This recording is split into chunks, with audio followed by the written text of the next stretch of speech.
పనిచేస్తుందా? ఏదైనా పేమెంట్ చేసేటప్పుడు జర జాగ్రత్త. ఎందుకంటే ప్రస్తుతం యూపీఐ సర్వీసులు నిలిచిపోయాయి.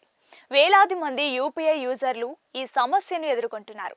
ఈ రోజు ఉదయం భారత్ అంతటా యూపీఐ సేవలలో సాంకేతిక సమస్య తలెత్తింది. పేటీఎం, ఫోన్పే, గూగుల్ పే వంటి ప్రముఖ యాప్లు పనిచేయకపోవడంతో సామాజిక మాధ్యమాలు ఫిర్యాదులతో నిండిపోయాయి. చిన్న కిరాణా కొనుగోళ్ల నుండి పెద్ద మొత్తాల బదిలీ వరకు యూపీఐ చెల్లింపులపై ఆధారపడే వారికి తీవ్ర సమస్యలు ఎదురవుతున్నాయి. దుకాణాల్లో సరుకులు కొనుక్కోవాలన్నా, బిల్లులు చెల్లించాలన్నా, డబ్బులు పంపించాలన్నా యూపీఐ ఒకటే మార్గంగా ఉన్న వారికి ఏం చేయాలో పాలుపోలేదు. దీంతో దేశవ్యాప్తంగా గందరగోళ పరిస్థితులు నెలకొన్నాయి. ఈ అంతరాయం ఒక బ్యాంకుకు లేదా ఒక యాప్కు పరిమితం కాకుండా అన్ని బ్యాంకులకు, అన్ని ప్లాట్ఫామ్లకు విస్తరించింది. ఇది యూపీఐ వ్యవస్థలోనే ఏదో పెద్ద లోపం జరిగిందని స్పష్టం చేస్తోంది.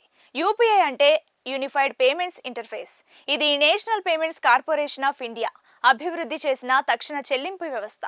రిజర్వ్ బ్యాంక్ ఆఫ్ ఇండియా పర్యవేక్షణలో పనిచేసే ఎన్పీసీఐ మొబైల్ యాప్ల ద్వారా బ్యాంకు ఖాతాల మధ్య తక్షణ నగదు బదిలీని సులభతరం చేస్తుంది. ఎన్పీసీఐ ఛార్జీలు లేకుండా ఈ సేవలను అందిస్తోంది. యూపీఐ చిన్న కిరాణా బిల్లుల నుండి పెద్ద మొత్తాల వరకు అన్ని రకాల చెల్లింపులకు విస్తృతంగా వాడుకలో ఉంది. ఆటోపే ఫీచర్ ద్వారా బిల్లులు, సబ్స్క్రిప్షన్లు, ఇతర పునరావృత చెల్లింపులను ఆటోమేట్ చేయడానికి కూడా ఇది ఉపయోగపడుతోంది. అయితే యూపీఐ సేవలు నిలిచిపోవడానికి గల కారణం ఇంకా తెలియరాలేదు. ఎన్పీసీఐ లేదా ప్రధాన యూపీఐ ప్లాట్ఫామ్ల నుండి దీనిపై ఇంకా ఎలాంటి అధికారిక ప్రకటన వెలువడలేదు. వినియోగదారులు సేవలు పూర్తిగా పునరుద్ధరించే వరకు ప్రత్యామ్నాయ చెల్లింపు పద్ధతులను అందుబాటులో ఉంచుకోవాలని సూచించబడింది. యూపీఐ సేవలు ఎప్పుడు తిరిగి అందుబాటులోకి వస్తాయో వేచి చూడాలి. అప్పటి వరకు డిజిటల్ చెల్లింపులు ఆగిపోవడంతో ప్రజలు తీవ్ర అసౌకర్యానికి గురవుతున్నారు. మీ యూపీఐ పనిచేస్తుందా? ఏదైనా పేమెంట్ చేసేటప్పుడు జర జాగ్రత్త. ఎందుకంటే ప్రస్తుతం యూపీఐ సర్వీసులు నిలిచిపోయాయి. వేలాది మంది యూపీఐ యూజర్లు ఈ సమస్యను ఎదుర్కొంటున్నారు. ఈ రోజు ఉదయం భారత్ అంతటా యూపీఐ సేవలలో సాంకేతిక సమస్య తలెత్తింది. పేటీఎం, ఫోన్పే, గూగుల్ పే వంటి ప్రముఖ యాప్లు పనిచేయకపోవడంతో సామాజిక మాధ్యమాలు ఫిర్యాదులతో నిండిపోయాయి. చిన్న కిరాణా కొనుగోళ్ల నుండి పెద్ద మొత్తాల బదిలీ వరకు యూపీఐ చెల్లింపులపై ఆధారపడే వారికి తీవ్ర సమస్యలు ఎదురవుతున్నాయి. దుకాణాల్లో సరుకులు కొనుక్కోవాలన్నా, బిల్లులు చెల్లించాలన్నా, డబ్బులు పంపించాలన్నా యూపీఐ ఒకటే మార్గంగా ఉన్న వారికి ఏం చేయాలో పాలుపోలేదు.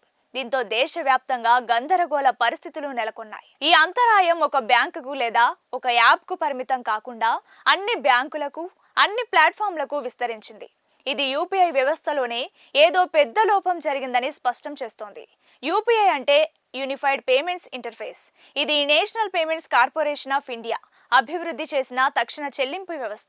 రిజర్వ్ బ్యాంక్ ఆఫ్ ఇండియా పర్యవేక్షణలో పనిచేసే ఎన్పీసీఐ మొబైల్ యాప్ల ద్వారా బ్యాంకు ఖాతాల మధ్య తక్షణ నగదు బదిలీని సులభతరం చేస్తుంది.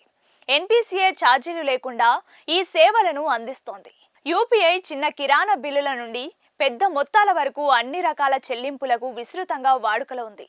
ఆటోపే ఫీచర్ ద్వారా బిల్లులు, సబ్స్క్రిప్షన్లు, ఇతర పునరావృత చెల్లింపులను ఆటోమేట్ చేయడానికి కూడా ఇది ఉపయోగపడుతోంది. అయితే యూపీఐ సేవలు నిలిచిపోవడానికి గల కారణం ఇంకా తెలియరాలేదు. ఎన్పీసీఐ లేదా ప్రధాన యూపీఐ ప్లాట్ఫామ్ల నుండి దీనిపై ఇంకా ఎలాంటి అధికారిక ప్రకటన వెలువడలేదు.